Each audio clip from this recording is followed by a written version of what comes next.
Udah tahu suaminya gitu, masih aja mau nemenin. Sekarang anaknya malah mau dia rawat.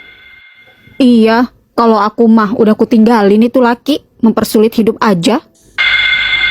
Ayo nak. Halo mah, aku keguguran. Astagfirullah nak. Ya udah, besok mama kesana ya. Ya Allah nak, kok bisa kamu keguguran? Apa kamu kecapean? Enggak mah, mertuaku di sini sangat baik, sangat menjaga aku. Mungkin karena aku banyak pikiran mah. Banyak pikiran? Apa yang kamu pikirkan, nak? Suamiku ternyata sudah punya anak dari wanita lain. Apa? Akhirnya aku pun menceritakan semuanya kepada orang tuaku. Nak, itu adalah masa lalu suami kamu. Kalau kamu masih mau sama suami kamu, sok sama bapak didoain, biar kamu bisa kuat. Mungkin inilah ujian rumah tanggamu, nak. Tapi, kalau sekiranya kamu gak kuat, bapak masih sanggup nafkahin kamu, nak. Bu, maaf, sementara Ayi ikut kami dulu ya, biar saya yang ngerawat sampai dia benar-benar pulih. Oh, iya, jangan lama-lama ya. Ayi, cepat pulih ya. Cepat pulang lagi ke sini ya, nak. Ya Allah, aku sungguh tak tega melihat mertuaku. Selama ini beliau sangat baik. Tapi entahlah, apakah aku akan kembali lagi ke rumah ini atau tidak. Sayang, biar aku yang antar sampai Bandung ya. Kamu cepat pulih ya. Cepat pulang, jangan tinggalin aku. Maafin aku ya. Aku tahu masa laluku sulit untuk diterima. Tapi yang terpenting buat aku, ada masa depan yang sedang aku usahakan agar bisa hidup bahagia bersamamu. Iya mas, tolong kasih aku waktu untuk mengambil keputusan. Anak kamu kok sering sakit sih? Penyakitan gitu kok nggak diperiksa? Udah saya periksa kok ke dokter, tapi belum sembuh-sembuh. Anak kamu kok masuk rumah sakit terus? Anak sakit kok diposting-posting segala. Padahal cuma sakit demam aja. Palingan kamu cuma ambil kesempatan aja itu, biar banyak yang kasih bantuan ke kamu. Zaman sekarang kan banyak yang jual cerita kesedihan, biar dapat donasi. Astagfirullah, kalau boleh memilih, saya nggak mau anak saya sakit. Usianya baru 2 tahun udah sendirian di ruangan NICU. Dengan 2 infus di tangan dan 2 infus di kaki. Belum alat-alat yang ada di hidung dan di dada. Semua udah penuh dengan alat medis. Saya posting itu tujuannya saya minta doa ke teman-teman. Hati saya udah hancur ngelihat anak saya sakit. Tolong omongannya Mbak dijaga. Jangan cuma komentar yang selalu nyakitin. Kalau nggak bisa bantu apa-apa, minimal diam mulutnya. Biar itu mulut nggak makin jontor.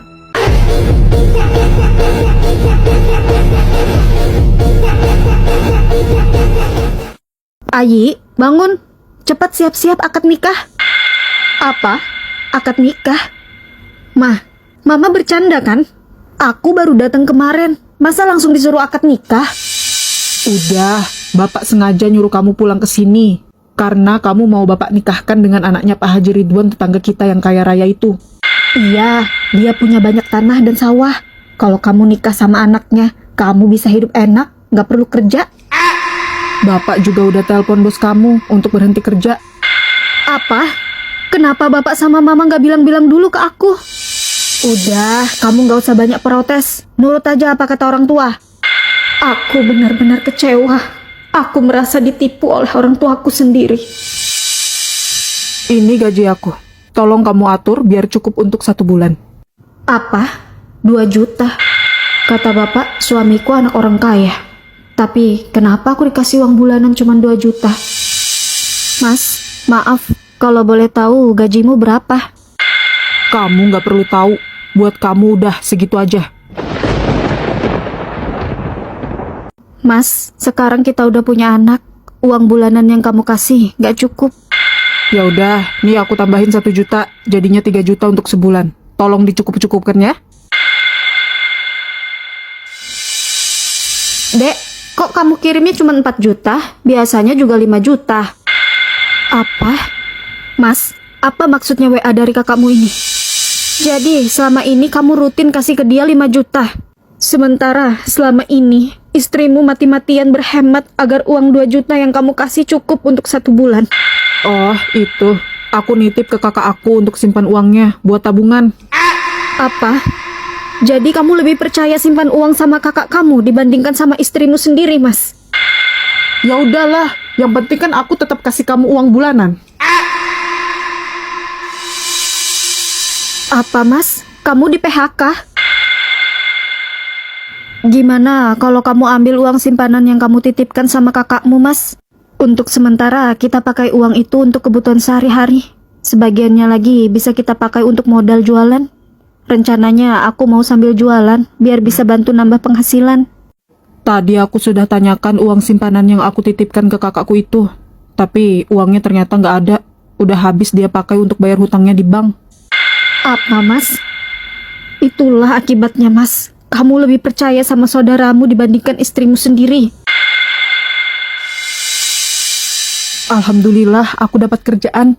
Alhamdulillah, Mas. Berapa gajinya, Mas? Nggak sebanyak di tempat kerjaku sebelumnya sih. Di tempatku yang baru ini gajinya 4 juta. Alhamdulillah, nggak apa-apa, Mas. Insya Allah, gaji dan rezeki yang Allah titipkan lewat kamu menjadi berkah. Kalau kamu bersikap amanah menjalankan kewajibanmu untuk menafkahi anak dan istrimu dengan baik. Aku pikir setelah suamiku tahu kecurangan saudaranya, dia akan berubah untuk prioritaskan istri dan anaknya.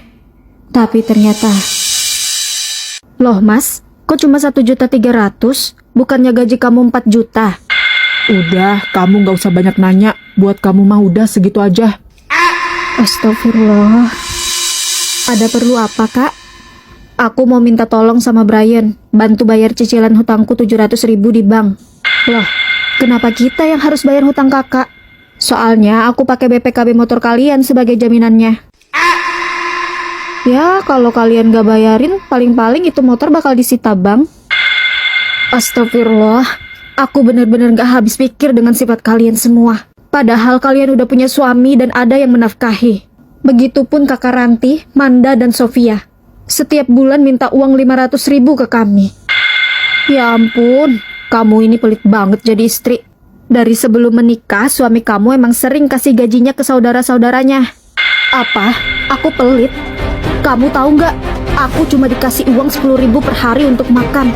Sementara kalian semua sering makan enak di resto mahal. Padahal gaji suamiku waktu itu 7 juta per bulan. Jangankan makan enak, beli sendal untuk anak aku seharga 5.000 aja aku nggak mampu. Uang THR suamiku pun kalian grogoti.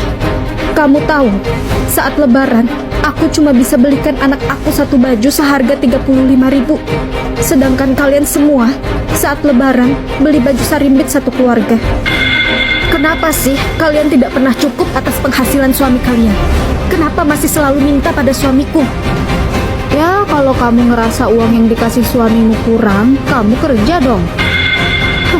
Emangnya kalian kerja? Kalian taunya cuma minta-minta. Minimal tahu diri dan punya malu. Sesusah-susahnya aku dengan keuangan yang dikasih pas-pasan sama suami, aku nggak pernah minta ke kalian untuk menyusahkan dan menjadi benalu. Loh, itu kenapa mesin cuci aku diangkut sama iparku? Brian, ayo cepat, itu istri kamu keburu datang. Tunggu. Mas, kamu ini gimana sih? Kenapa kamu kasih mesin cuci aku sama Karanti? Dia tadi minta uang 550.000 untuk beli baju lebaran anaknya.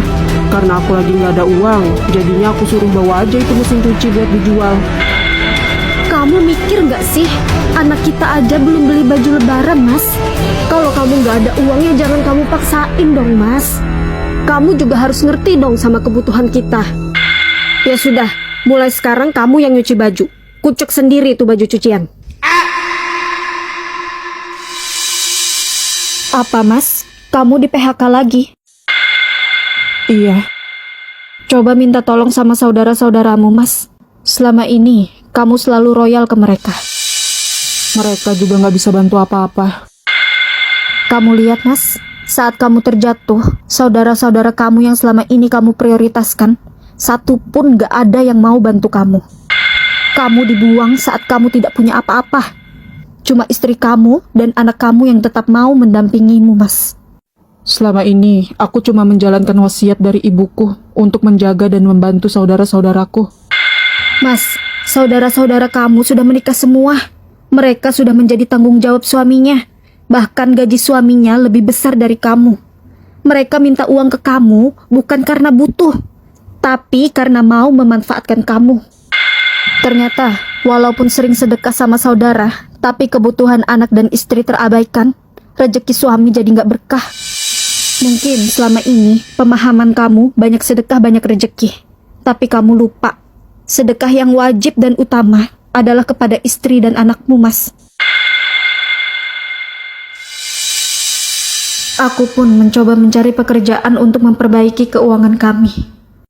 Alhamdulillah, aku mendapatkan pekerjaan yang menjanjikan. Karena aku memiliki bekal ijazah S1, pengalaman kerja, menguasai komputer dan bahasa Inggris. Keuangan kami semakin membaik dan akhirnya kami bisa membangun rumah impian kami. Brian, itu si Manda lagi bangun rumah. Masing-masing dari kita sumbangan 5 juta. Apa? Sumbangan?